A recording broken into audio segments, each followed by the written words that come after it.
পরের খবরের দিকে নজর রাখবো এখন বীরভূমের দিকে, কারণ সেখানে দ্বিতীয় বিশ্বযুদ্ধের সময়কার একটি বোমা উদ্ধার হয় এবং পরবর্তীকালে সেই বোমা নিষ্ক্রিয় করা হয়। বিশাল আকার বোমা উদ্ধারে ব্যাপক চাঞ্চল্য ছড়ায়। অজয় নদ লাগোয়া লাউদহ গ্রামের ঘটনা। অজয়ের বালির চরে নজরে আসে বোমাটি। বোলপুর থানার পুলিশ এই বোমাটিকে প্রথমে ঘিরে রেখেছিল, পরবর্তী সময়ে নিষ্ক্রিয় করা হয় বোমাটিকে। আমরা দেখতে পাচ্ছি এটাকে বোমা দ্বিতীয় বিশ্বযুদ্ধের সময় অর্থাৎ 1945 সাল নাগাদ এই বোমা কোনো কারণে এখানে ফেলা হয়েছিল এবং পরবর্তীকালে বোমাকে নিষ্ক্রিয় করে ভারতীয় সেনা।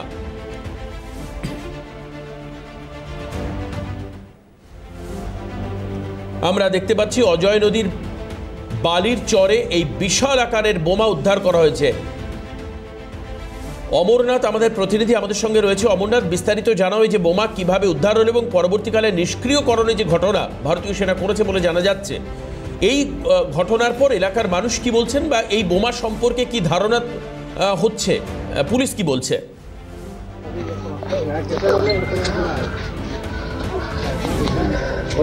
দেখো, এর আগের এক মাস আগে এখান থেকেই ঠিক এই একদম যে অজয় নদীর চর রয়েছে সেই চর থেকেই কিন্তু উদ্ধার হয়েছিল একদম এই ধরনেরই বোমা। আমি তোমাকে দেখাচ্ছি ছবিটা। এবং গতকালকে রাত্রেবেলায় আবার নতুন করে কিন্তু এই বোমা উদ্ধার হয়েছে। খুব স্বাভাবিকভাবেই কিন্তু এলাকায় নতুন করে চাঞ্চল্য সৃষ্টি হয়েছে। তার কারণ এই বিশাল আকৃতির যে বোমা, এর আওয়াজ কিন্তু গত পরশুদিন গ্রামবাসী থেকে শুরু করে গোটা বোলপুরবাসী কিন্তু শুনেছে। এবং এই যে আওয়াজ, অর্থাৎ এই বোমা নিষ্ক্রিয় করেছিল সেনাবাহিনী এবং পুলিশের প্রতিনিধিরা, এবং তার যে আওয়াজ, সেই আওয়াজে এখনো পর্যন্ত তাদের কানে বাজে। এবং আবার নতুন করে গতকালকে রাত্রের বেলায় এই বোমা উদ্ধার হওয়াতে নতুন করে কিন্তু একটা আতঙ্কের ছাপ পড়েছে এই এলাকাবাসীদের।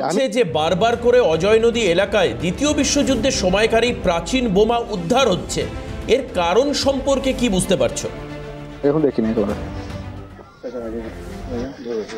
আমার আতঙ্কের মধ্যে হয়ে আছে। দেখো, কারণ পর্যন্ত এখনো পর্যন্ত যেটা জানা যাচ্ছে যে এই অজয় নদীর চরে কিন্তু এর আগে যেমন একটি বোমা, বিশাল আকৃতির বোমা পাওয়া গেছিল এবং গতকালকেও কিন্তু আবার নতুন করে এই বোমা উদ্ধার হয়েছে। এবং যেটা জানা যাচ্ছে যে দ্বিতীয় বিশ্বযুদ্ধের সময় এই বোমাগুলি এখানে পড়েছিল এবং কোনো কারণে হয়তো ফাটেনি, সেই কারণে কিন্তু এই বোমাগুলি একদম এই যে জল তুমি দেখতে পাচ্ছ যে অজয় নদী, সেই অজয় নদের জলের অর্থাৎ অজয় নদের এই বালির চরেই কিন্তু লুকিয়ে ছিল দীর্ঘদিন ধরে।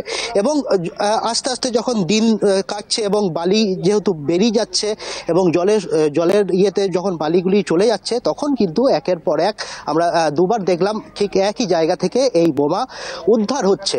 খুব স্বাভাবিকভাবেই কিন্তু বলা যেতে পারে যে যেহেতু এত বড় আকৃতি এবং এই ধরনের বোমা আমরা কোনোদিন হয়তো চোখে দেখিনি, সেই কারণে মানুষের যেমন জমায়েত হচ্ছে, তার পাশাপাশি পুলিশ কিন্তু গোটা এলাকাটি এখনো পর্যন্ত ঘিরে রেখেছে। এবং এই বোমা কি আবার কবে নিষ্ক্রিয় করা হবে সেটা কিন্তু এখনো কিন্তু স্পষ্ট নয়। কারণ এর আগে যে বোমাটি উদ্ধার হয়েছিল প্রায় এক মাস পরে সেনাবাহিনী এবং পুলিশের মদতে কিন্তু গত পরশুদিন নিষ্ক্রিয় করা হয়েছিল। এবং এই বোমাটি এখনো পর্যন্ত যেহেতু গতকালকে রাত্রেই উদ্ধার হয়েছে এবং এই বোমাটি ঠিক একদম এইভাবেই কিন্তু রেখে দেওয়া হয়েছে, কোনো ধরনের যেন অপ্রীতিকর ঘটনা যাতে না ঘটে সেই কারণে পুলিশ মোতায়েন করা হয়েছে।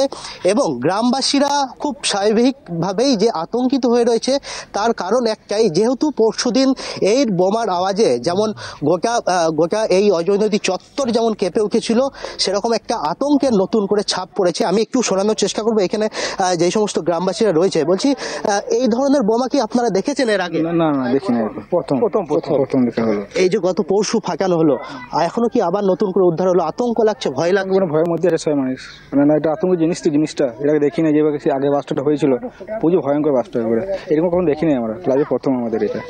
কোথায় উদ্ধার, এটা কোথায় ছিল? এটা এখানে ছিল, এখানে পড়েছিল। কি মাকে খুঁজতে গিয়ে পাওয়া গেছে নাকি এইভাবে এখানে পড়েছিল? যারা ভোরে মাছ ধরছে নদীতে তারাই চোখে দেখেছিল, তারাই গ্রামবাসীকে জানিয়েছে। আস্তে আস্তে লোক আসছে দেখতে গতকালকে রাত্রে। রাত্রে নতুন করে কি ভয় লাগছে আপনাদের? ভয় তো বটেই, একেবারে খুব স্বাভাবিক। অমরনাথ, এলাকার মানুষের মধ্যে একটা আতঙ্ক রয়েছে, কারণ গত পরশুদিন যে বোম তুমি বলছো যে ভারতীয় সেনাবাহিনী যাকে নিষ্ক্রিয় করেছে, সেই ছবি আমরা দেখেছি, তার যে ভয়াবহ আওয়াজ, সেই আওয়াজ কিন্তু এখনো পর্যন্ত এলাকার মানুষকে একটা আতঙ্কে রেখেছে। কাজে নতুন করে বোমা উদ্ধার হওয়ায় আবার নতুন করে আতঙ্ক তৈরি হয়েছে, এটা অত্যন্ত স্বাভাবিক। ধন্যবাদ অমরনাথ।